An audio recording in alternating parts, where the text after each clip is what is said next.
Welcome friends, welcome again. मैं अनिल जिज्ञासु cameraman Sanjay बावरा जी के साथ आपका स्वागत करता हूं आपके अपने यूट्यूब चैनल पर। और जैसा कि हमारा टॉपिक चल रहा है प्रेजेंट इंडेफिनिट टेंस, आइए आज इसको कंप्लीट करते हैं। इसमें पिछले वीडियो में हमने समझा कि प्रेजेंट इंडेफिनिट टेंस की पहचान, जैसे कि इन वाक्यों के अंत में ता है, ती है, ते हैं, ताहू इत्यादि आता है, जिससे हमें यह पता चलता है कि यह वाक्य प्रेजेंट इंडेफिनिट टेंस का है। अब इसको ट्रांसलेट कैसे करें, ये सवाल उठता है। तो ट्रांसलेशन के लिए रूल मैंने आपको बताया था। Rule number 1 is for affirmative sentences.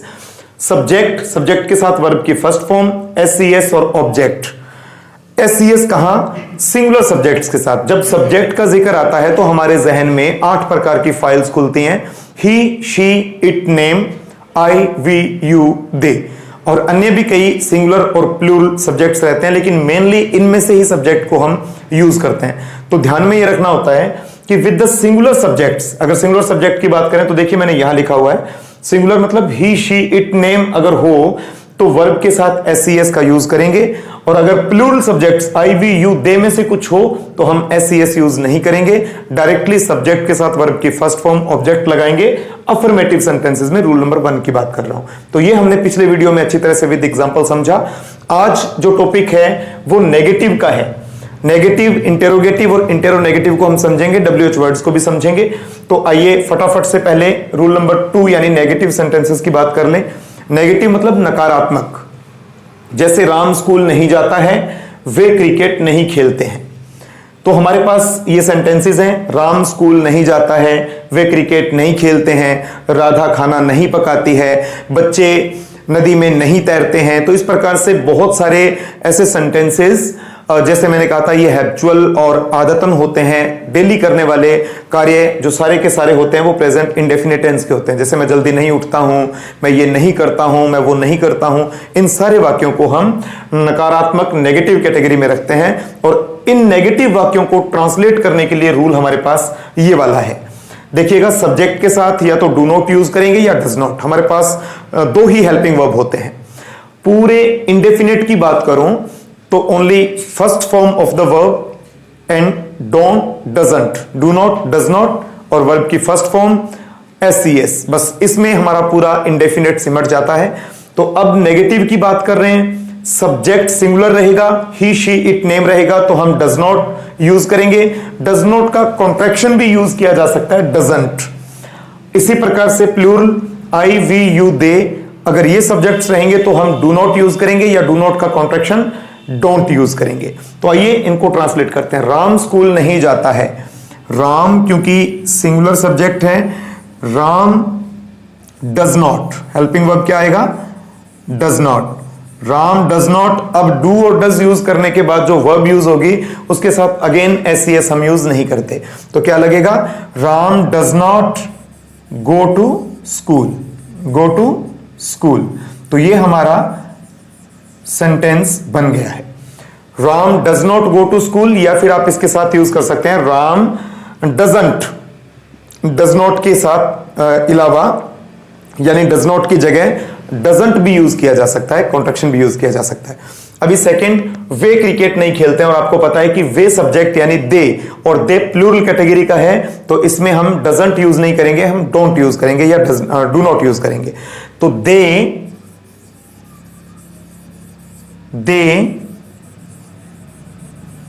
Do not, cricket नहीं खेलते हैं, खेलना play, they do not play cricket, cricket. तो ये हमारा सेंटेंस बन जाता है इस प्रकार से। तो ये नेगेटिव प्रारूप है इसका। इसमें कितनी भी प्रकार के सेंटेंस यानी कितने भी सेंटेंसेस, जैसे जितनी एग्जांपल्स हम पिछले वीडियो में देख के आए हैं, उन तमाम एग्जांपल्स के साथ अन्य और भी सेंटेंसेस आप बना सकते हैं। ख्याल सिर्फ इतना रहेगा कि अगर सिंगुलर कैटेगरी का सब्जेक्ट है तो डज नॉट या डजंट, और प्लूरल कैटेगरी का सब्जेक्ट है तो डू नॉट या फिर डोंट। ये यूज करते हुए आप इनका नेगेटिव बना सकते हैं। आइए अब समझते हैं इंटेरोगेटिव। तो आइए अब समझते हैं interrogative. Rule number 3 is for interrogative. Interrogative मतलब प्रश्नवाचक। तो प्रश्नवाचक वाक्य कौन से हुए? क्या राम स्कूल जाता है? क्या वे क्रिकेट खेलते हैं, क्या मीरा खाना पकाती है, क्या मैं एक पत्र लिखता हूं। इस प्रकार से अन्य जितने भी सेंटेंसेस हैं उनका आप इंटेरोगेटिव प्रारूप बना करके देख लेंगे। अब सवाल ये उठता है कि इनको इंग्लिश में ट्रांसलेट कैसे करें। तो दोस्तों ध्यान ये देना है कि इंटेरोगेटिव सेंटेंसेस के अंदर जो हमारे हेल्पिंग वर्ब्स हैं उनको हम सब्जेक्ट से पहले यूज करते हैं। डू डज को सब्जेक्ट से पहले रखना है। वी ऑलवेज यूज डू और does before the subject, after that first form of the verb, after that object, and in the end we use question mark. तो ये इसका रूप रहता है। सवाल ये उठता है डू कहां, डज कहां। तो मैं बता दूं, सेम वही two categories, singular he she it name. अगर ये सब्जेक्ट्स रहेंगे तो डज पहले लगेगा, डज के बाद सब्जेक्ट, सब्जेक्ट के बाद वर्ब की फर्स्ट फॉर्म और ऑब्जेक्ट रहेगा। और इसी प्रकार से अगर प्लूरल कैटेगरी के सब्जेक्ट्स हैं यानी आई, वी, यू, दे, इनमें से कोई सब्जेक्ट है तो क्या होगा, डू सबसे पहले लगेगा, डू के बाद सब्जेक्ट और सब्जेक्ट के साथ वर्ब की फर्स्ट फॉर्म, फिर ऑब्जेक्ट और अंत में क्वेश्चन मार्क। तो ये आप इस रूल को ध्यान में रखते हुए, स्ट्रक्चर को ध्यान में रखते हुए इन सेंटेंसेस की ट्रांसलेशन आप करेंगे। कैसे? क्या राम स्कूल जाता है। फर्स्ट, क्या राम स्कूल जाता है। तो देखना है Ram, Ram is a singular noun, name किसी का नाम है, मींस की सिंगुलर कैटेगरी का है। तो डू और डज में से कौन सा आएगा, डज, ऑब्वियसली डज आएगा। तो हम यूज करेंगे डज राम, डज राम अब जाना गो, क्योंकि अफर्मेटिव में गोज यूज किया था, क्योंकि यहां डज हो चुका तो ईएस ऑलरेडी आ गया। अगेन वर्ब के साथ एससीएस यूज करने की जरूरत नहीं है। Does Ram go to school, does Ram go to school, और अंत में क्वेश्चन मार्क। क्या राम स्कूल जाता है, उसको इंग्लिश में ऐसे लिखेंगे। दूसरा है क्या वे क्रिकेट खेलते हैं। तो वे यानी दे, दे प्लूरल कैटेगरी का है तो दे आ जाएगा यहां पे डू। दे के साथ क्या यूज करेंगे, do. Do they play cricket, main verb play, do they play cricket, और अंत में question mark. Third one is क्या मीरा खाना पकाती है। Meera, Meera is a singular noun तो डज आएगा, डज मीरा कुक फूड। तो आ जाएगा does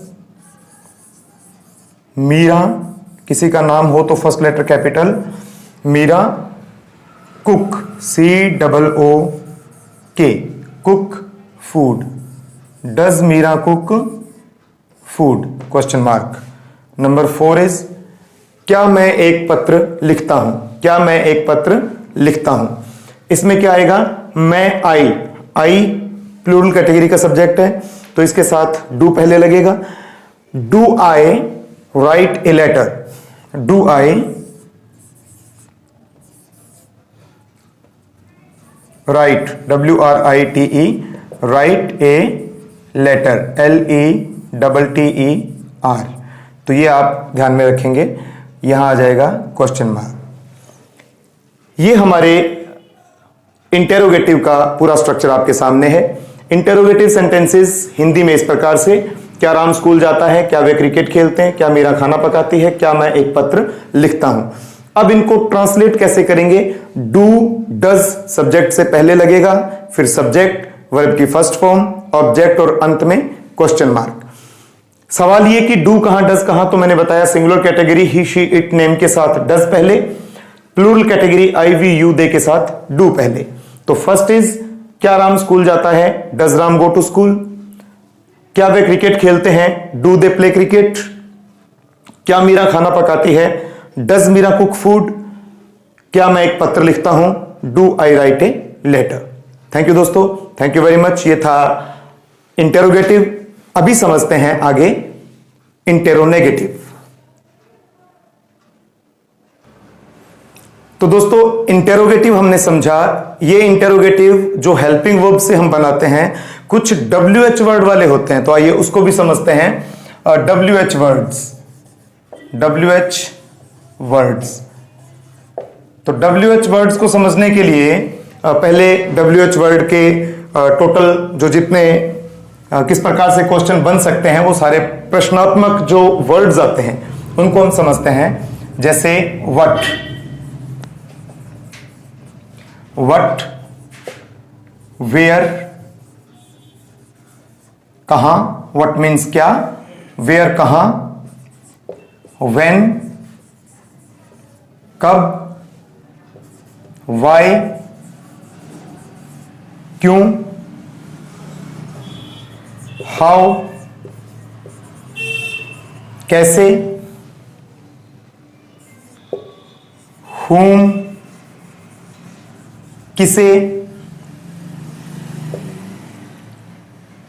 what, where, when, why, how, whom, which, WHICH, which, कौन सा, when, what means क्या, where कहां, when कब, why क्यों, how कैसे, whom किसे,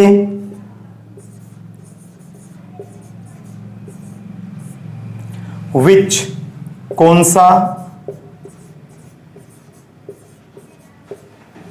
कौन सा कौन सी,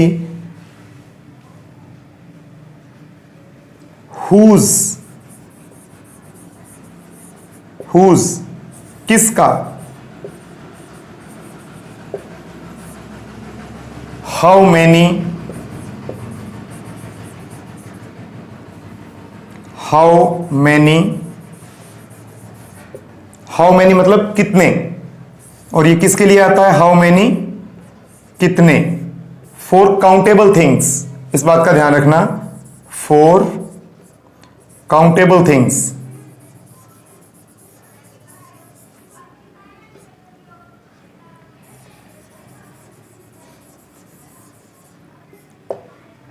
गिनी जा सकने वाली चीजों के लिए, हाउ मच कितना,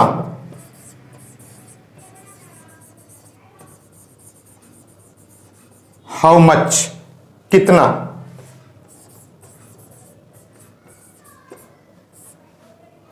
अब इनका फर्क समझना, फॉर अनकाउंटेबल थिंग्स, हाउ मच यानी कितना, for uncountable things,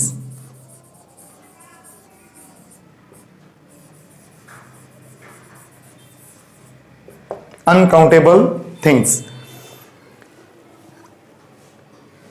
how many कितने मतलब जो गिनी जा सकने वाली चीजें हैं, how many boys, how many girls, how many pens, how many books, और हाउ मच जो कि नाप तोल करने वाली जो चीजें होती है जिनको गिना नहीं जा सकता, जैसे how much oil, how much milk, how much sugar. तो इस प्रकार से जो तोली जा सकती हैं या नापी जा सकती हैं ऐसी चीजों के लिए हाउ मच यूज करते हैं, और जो गिनी जा सकती हैं हाउ मैनी। तो आइए WH वर्ड्स को समझते हैं। जितने भी WH वर्ड्स को हमने समझा उनसे प्रश्न कैसे होते हैं इंडेफिनिट के अंदर, उनको समझते हैं। जैसे आपका भाई क्या करता है, आपका भाई क्या करता है, आपका भाई क्या करता है। जैसे तुम कहां रहते हो, तुम कहां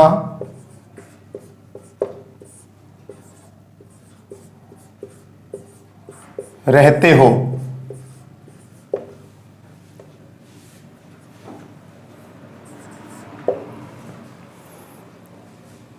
तुम्हें अंग्रेजी कौन पढ़ाता है,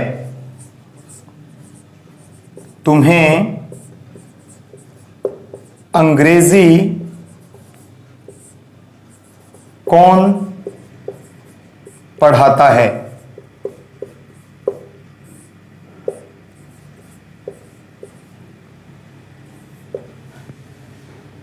वह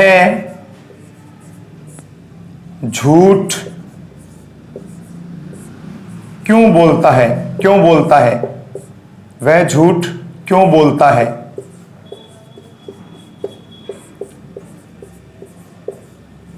इस प्रकार से क्या, कहां, कौन, क्यों, कब, जितने भी WH वर्ड वाले प्रश्न बन सकते हैं, अगर इस प्रकार के प्रश्न आ जाएं जिनमें WH वर्ड है और ता है, ती है, ते है भी हो, यानी इंडेफिनिट के भी हो, WH वर्ड भी हो, तो मसला यह है कि हम कैसे उनको ट्रांसलेट करें। आइए समझते हैं रूल।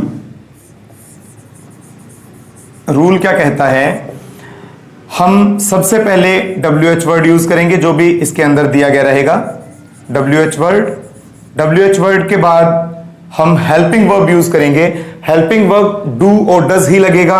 WH वर्ड सबसे पहले, उसके बाद डू और डज, दोनों में से कोई एक हेल्पिंग वर्ब जो सूटेबल रहेगा। और ये दोबारा बताने की आवश्यकता नहीं है कि सिंगुलर अगर हो तो डज यूज करेंगे और प्लूरल कैटेगरी का सब्जेक्ट हो तो डू यूज करेंगे। इस बात को आपने ध्यान में रखना है। तो WH वर्ड, फिर डू डज यूज हुआ। डू डज के बाद हमने सब्जेक्ट को यूज किया, सब्जेक्ट के साथ वर्ब की फर्स्ट फॉर्म यूज की, और फिर ऑब्जेक्ट के साथ अंत में हमने क्वेश्चन मार्क यूज किया। तो ये हमारा यहां कंप्लीटली स्ट्रक्चर तैयार हो गया। तो इस स्ट्रक्चर को मद्देनजर रखते हुए, इस स्ट्रक्चर को समझते हुए ये हम ट्रांसलेशन करेंगे। तो पहला, फर्स्ट हमारा है आपका भाई। सब्जेक्ट क्या है? आपका भाई क्या करता है? क्या मतलब व्हाट। WH वर्ड कौन सा है? व्हाट। अब आपका भाई और करता है मतलब कि सिंगुलर सब्जेक्ट है, डज लगेगा। What does your brother? आपका भाई।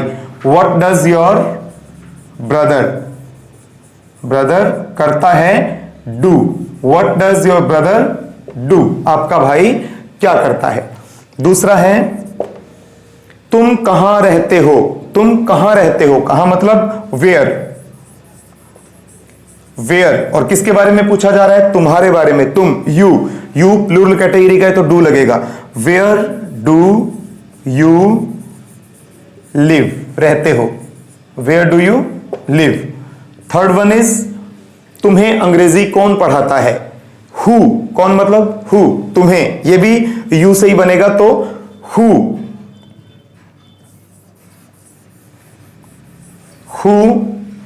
अब तुम्हें अंग्रेजी कौन पढ़ाता है? ये जो कौन है ये सिंगुलर है, कौन पढ़ाता है? Who does. Who does teach you English? Who does teach you English? क्योंकि ये पढ़ाने वाले के बारे में है। यहां आप समझेंगे कि यू है तो हमें डू यूज करना चाहिए, जबकि ऐसा नहीं है। Who does teach you English? ये जो क्वेश्चन है वो पढ़ाने वाले के बारे में, और पढ़ाने वाला एक है, कौन पढ़ाता है, तो उनके बारे में पूछा, इसलिए हम यहां क्या यूज करेंगे? डज यूज करेंगे। Who does teach you English? तुम्हें अंग्रेजी कौन पढ़ाता है? और नेक्स्ट आ गया वह झूठ क्यों बोलता है? क्यों, वाई। सबसे पहले WH वर्ड वाई। अब आया हेल्पिंग वर्ब डू डज, तो वह, थर्ड पर्सन सिंगुलर, वह, ही बोलता है। यहां से पता चलता है कि लड़का है, बोलने वाला बोलता है, तो वह थर्ड पर्सन सिंगुलर यानी ही है तो डज लगेगा। Y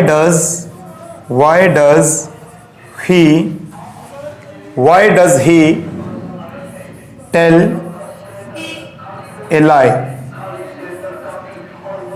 question mark. तो इस प्रकार से ये हमारा WH वर्ड का कॉन्सेप्ट भी क्लियर हो।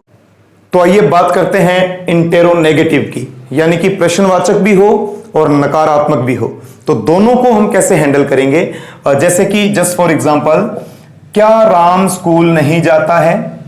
क्या राम स्कूल नहीं जाता है?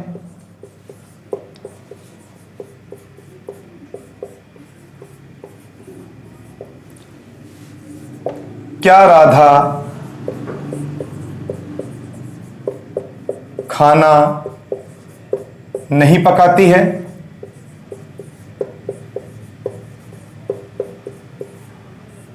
तो इस प्रकार से अन्य बहुत सारे ऐसे वाक्य हो सकते हैं जिनमें इंटेरोगेशन भी हो और नेगेशन भी, यानी कि इंटेरोगेटिव नेगेटिव दोनों कंबाइन हो तो उसको हम इंटेरोनेगेटिव बोलते हैं। तो अब इनको ट्रांसलेट कैसे करेंगे? कुछ नहीं करना, सेम एज इट इज जैसे हमने पहले समझा। सबसे पहले डू डज, क्योंकि ये डू और डज को हम सब्जेक्ट से पहले रखते हैं। इंटेरोगेटिव में वही रूल यूज होगा जो इंटेरोगेटिव में हुआ था, और इसको दो प्रकार से बनाया जा सकता है, जैसे डू या डज। इनको हम सब्जेक्ट से पहले यूज करेंगे, फिर हम सब्जेक्ट यूज करेंगे प्लस नॉट प्लस वर्ब की फर्स्ट फॉर्म, उसके बाद ऑब्जेक्ट और अंत में क्वेश्चन मार्क। तो नोट को हम यहां यूज करेंगे।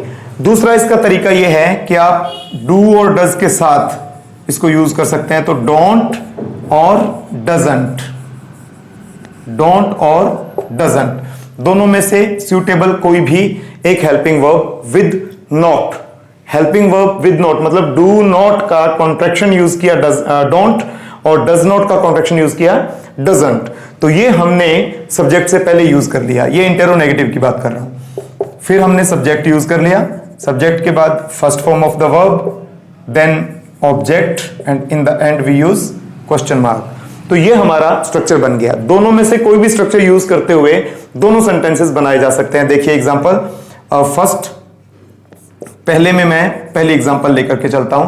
क्या राम स्कूल नहीं जाता है? तो क्या राम स्कूल नहीं जाता है? Does Ram not go to school? ये हुआ पहला रूल यूज करते हुए क्वेश्चन मार्क। अब अगर इसका मैं दूसरा रूप देखूं, ये वाला, तो क्या बन जाएगा? डजंट। मैं डजंट भी यूज कर सकता हूं यहां पे। तो डजंट राम, अब मुझे अगेन नोट यूज करने की जरूरत नहीं क्योंकि नोट को मैंने डज के साथ यूज कर लिया। तो doesn't Ram go to school, ये भी मेरा सही है, कोई दिक्कत वाली बात नहीं। तो आपको जो ठीक लगे आप उस हिसाब से इसको बना सकते हैं। अंत में क्वेश्चन मार्क लगेगा। अब हम दूसरे की बात करते हैं, सेकंड। क्या राधा खाना नहीं पकाती है?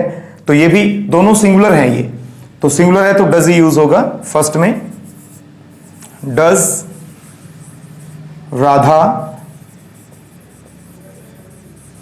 Radha not cook food?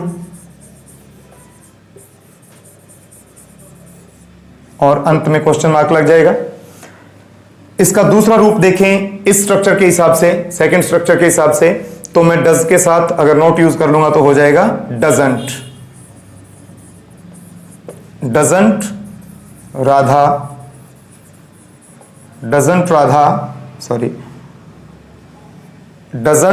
Radha cook food, तो ये भी बिल्कुल सही है। इस प्रकार से अगर WH वर्ड वाले भी हों, अंत में क्वेश्चन मार्क लगाना मत भूलिएगा, क्वेश्चन मार्क लगेगा। इस प्रकार से अगर WH वर्ड वाला भी हो कोई, तो सबसे पहले WH वर्ड, उसके बाद जो भी हेल्पिंग वर्ब है उसके साथ आप नॉट यूज कर सकते हैं, डोंट डजंट यूज कर सकते हैं, या फिर डू डज यूज करके सब्जेक्ट के बाद भी नॉट यूज कर सकते हैं।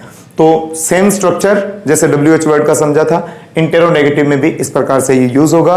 और ये चीज मैं आपको बता दूं, वी ऑलवेज नीड प्रैक्टिस। मैं कितना भी अच्छे से समझा दूं, कितना भी डिटेल में समझा दूं, इससे पहले भी आपको बहुत सारे टीचर्स ने बताया, समझाया होगा, आप पढ़ते रहते हैं, समझते रहते हैं, लेकिन प्रैक्टिस से ये मुमकिन हो सकता है कि आपको एक एक चीज क्लियर होगी। ज्यादा से ज्यादा हिंदी के सेंटेंसेस लिखें, उनको अपने हाथ से ट्रांसलेट करें, और वर्ब्स को याद करना ही पड़ेगा। There is no any shortcut, किसी प्रकार का कोई शॉर्टकट या कोई ऐसा सिस्टम नहीं है कि मैं आपको ये बता दूं कि वर्ब्स ऑटोमेटिकली याद हो जाएंगी। ये आपको लर्न करनी पड़ेंगी। आपको एक एक सेंटेंस को अपने हाथ से सॉल्व करना पड़ेगा, ट्रांसलेट करना पड़ेगा, तब जाकर के आपकी वोकैबुलरी हाई होगी। नेक्स्ट वीडियो में मैं आपके लिए लेकर के आऊंगा प्रेजेंट कंटिन्यूस कंप्लीटली। और वीडियो क्योंकि इसके बेसिक, ये बेसिक पार्ट है, ये फाउंडेशन है, एक प्रकार से बुनियादी है, तो थोड़ा सा लंबा हुआ, मैंने डिटेल में समझाने की कोशिश की। नेक्स्ट वीडियो को एज शॉर्ट एज हो सकेगा, जितना मुमकिन हो सकेगा मैं करने की कोशिश करूंगा। जितना भी शॉर्टली इसको मैं बना पाऊंगा, कंप्लीटली आपको समझाऊंगा। तो मिलते हैं दोस्तों नेक्स्ट वीडियो में, तब तक के लिए इजाजत। Thank you very much.